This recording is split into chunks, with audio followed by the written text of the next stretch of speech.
Welcome to another episode of Low Budget Shooting. I'm gonna do some work on the range. I just want you guys to know, in the spirit of low budget shooting, on my property while we were making a riding arena, I had found these big thick plates of steel, and I just want you guys to know that just because it's a big thick plate of steel doesn't mean it's safe to shoot. And as you can see by these big giant rifle holes, these are all 223, 308. I mean, here's one where the bullet is still in there. But anyways, about a year ago, look at that, we got a piece of lead came out. About a year ago, we were standing about 35 yards back, and my brother was shooting an AR-15, and he popped one of these things, and he must have hit right in one of these, and that bullet came back, and it hit me in the stomach and actually went through my shirt and stuck a little bit in the skin.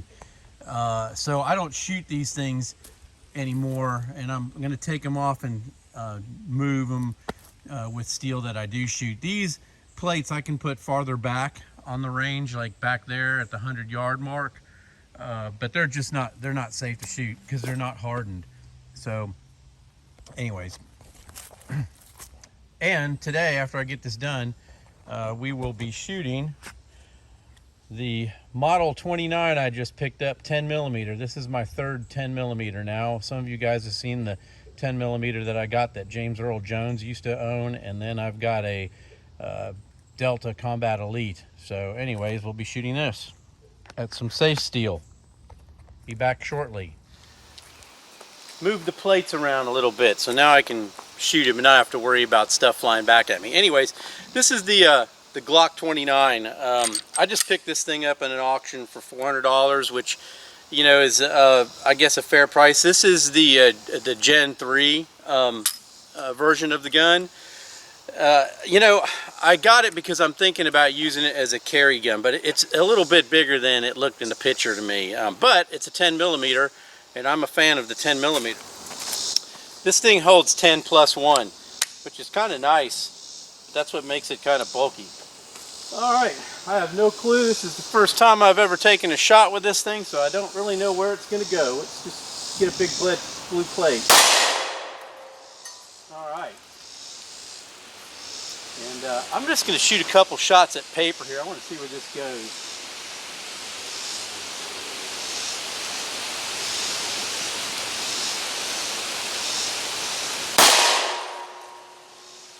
Wow. That went exactly where I was aiming. That is really sweet.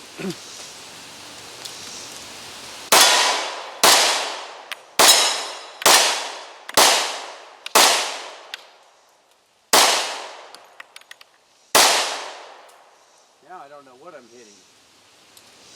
There we go. All right, now one thing about the 10 millimeter.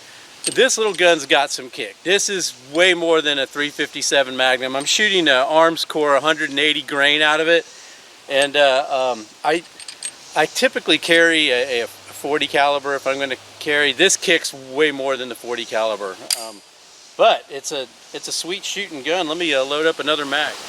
I can tell you another thing too. This thing slings the brass. I mean. I mean, it goes over your shoulder back about 10 feet. It took me a while to find it. Anyways, I'm about to have like a major rainstorm about to happen, so I'm just going to get rid of these last rounds here.